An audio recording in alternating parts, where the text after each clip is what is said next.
The World According to Humphrey, Chapter 10. This chapter is titled Garth Versus A.J. If you have dogs or cats, you have to be very careful to not let them get near Humphrey, Miranda warned the rest of the class when we returned to room 26.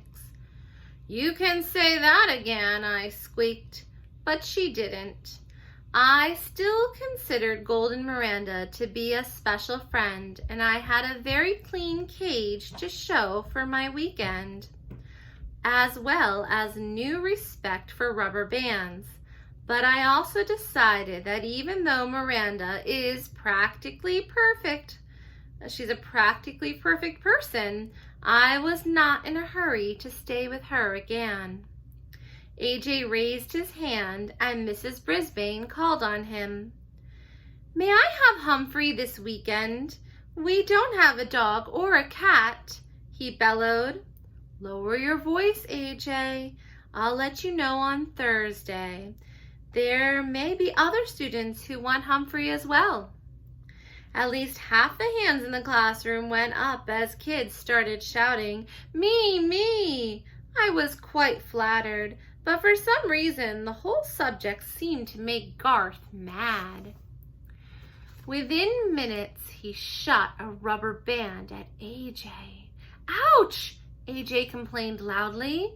When he told the teacher what happened, Garth denied it. Humphrey did it, he said. Cale giggled.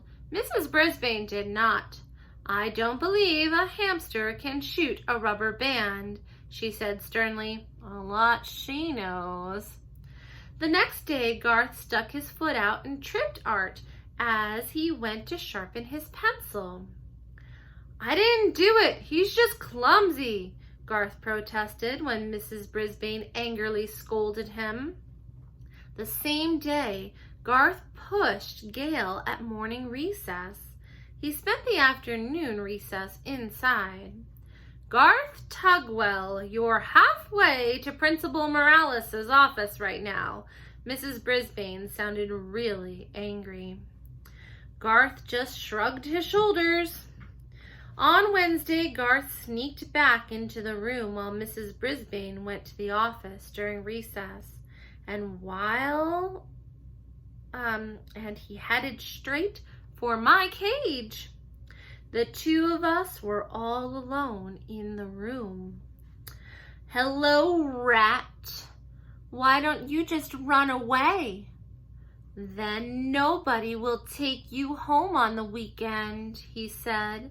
He opened my cage door and grabbed me. You'd like your freedom, wouldn't you, rat? He set me on the floor. My heart was pounding. Thump, thump, thump. Go on, rat. Skedaddle. He gave me a little push with his hand. I scampered under the table. I wanted to say something, but for the first time ever, I was scared squeakless. Have fun, he said, and in an instant, he was gone. I was pretty confused. For one thing, I didn't want to run away. I was perfectly happy staying in room 26 and having adventures on the weekend. Where would I go? What would I do? There was no time to waste. I scampered over to the cord that hung down from the blinds and grabbed onto it. And then I started the old swinging routine, back and forth, swinging a little higher each time until I reached the tabletop. Back and forth, leap!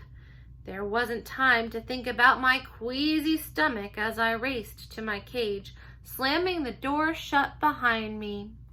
Just then, Mrs. Brisbane returned. I darted into my sleeping house so she wouldn't see how hard I was breathing. I saw her look at the window, puzzled. She walked over to it and stared at the blind cord, which was still swinging. She reached out and stopped it with her hand. Then she shook her head and walked away. When recess was over and my classmates filed back into class, Garth looked over at my cage, half smiling. But the smile quickly disappeared when he saw that the door was closed. He leaped out of his seat and looked in my cage. "Howdy," I squeaked at him. "Garth, please get back to your seat," Mrs. Brisbane told him. But Humphrey," he protested. "Well, what is it?" Mrs. Brisbane was getting irritated. "He's in his cage," he said. A few of my classmates giggled, but not Mrs. Brisbane. "In case you haven't noticed, he's always in his cage." "Garth," she said, "now get back to your seat." Garth did what she said, but for the rest of the day, I noticed him staring over at me. On Thursday, Mrs. Brisbane announced that I would be spending the weekend at AJ's house. "Yes!" shouted AJ, delighted with the news. A few seconds later, the whole series of rubber bands hit AJ on the neck, the shoulder, and head. "Cool it, Garth!" yelled AJ, jumping out of his chair. "Man, I'm tired of these rubber bands." Garth acted innocent. "I don't know where they came from. They could have come from anywhere." "Garth did it," Heidi said. "I saw him." Mrs. Brisbane didn't remind Heidi to raise her hand, but she did tell Garth to stay in during recess. "Not fair," Garth muttered under his breath. When the bell rang for recess, Garth stayed in his seat. Mrs. Brisbane closed the door when all the other students had left and walked to his desk. Normally I would have been napping at this time, but I was wide awake, wondering what that boy had to say. "Garth, you've been acting strangely lately. You never got into trouble at all until 2 weeks ago. Now you're shooting rubber bands at people and disrupting the entire class. Can you tell me why?" Garth slowly shook his head no. "Your grades are slipping too. Has something changed in your life?" Garth slowly shook his head again. "How about at home? Is anything wrong?" Garth didn't shake his head. He didn't move a muscle. "Should I talk to your parents about your behavior, Garth?" Garth's face got very red. "No," he said with a choking sound. Mrs. Brisbane moved closer and put her hand on Garth's shoulder. "Tell me what's wrong." "My mom's sick," he said. "Real sick." Tears ran down his cheeks. I was feeling a little teary-eyed myself. "How sick?" Mrs. Brisbane asked. "She lost all this weight, and she was in and out of the hospital, and now she's tired all of the time, and—" Garth didn't try to finish his sentence. Garth wiped away the tears with the tissue Mrs. Brisbane handed him. "That's why I can't take Humphrey home. My dad says we can't let anything bother Mom. Well, my little brother bothers her, and we let him in the house." Mrs. Brisbane smiled slightly. "Humphrey's a big responsibility, Garth. That's why I don't take him home. My husband's been sick too. Did you know that?" Garth shook his head. "No." "So I know what it's like. Listen, I'll make a few calls tonight. Maybe we can find a way for you to spend some time with Humphrey," she said. "But he hates me," I squeaked. "I'd like to," said Garth. "Huh?" I was confused. "But you have to promise me that you won't disrupt the class anymore," Mrs. Brisbane told him. "Is that a deal?" Garth nodded. "Deal." "As you know, I'm very good at coming up with plans to solve human problems. Very, very good. But try as I might, I couldn't imagine what Mrs. Brisbane's plan to get Garth to spend time with me could be.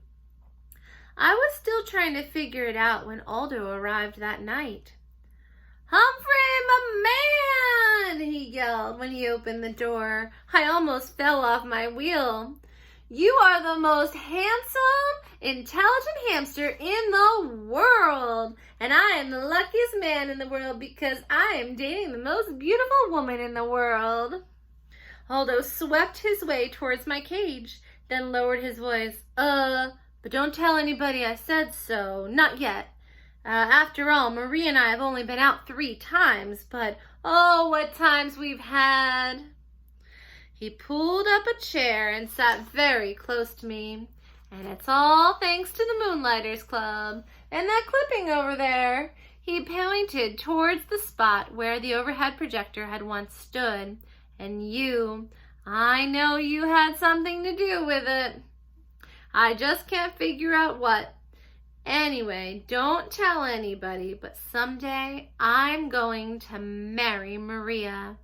And when I do, I want you to be the best man. Or best hamster, I guess. I really mean it. If you were a guy, I'd buy you a burger. He reached in his pocket and pulled out a little piece of foil. Instead, I got you this.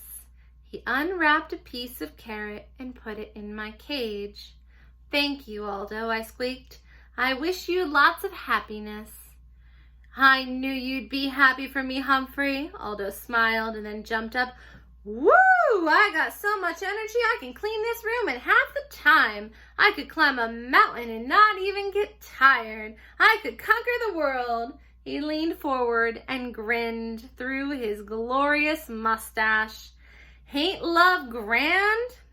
If you say so, I replied. I'd never seen anyone so happy before.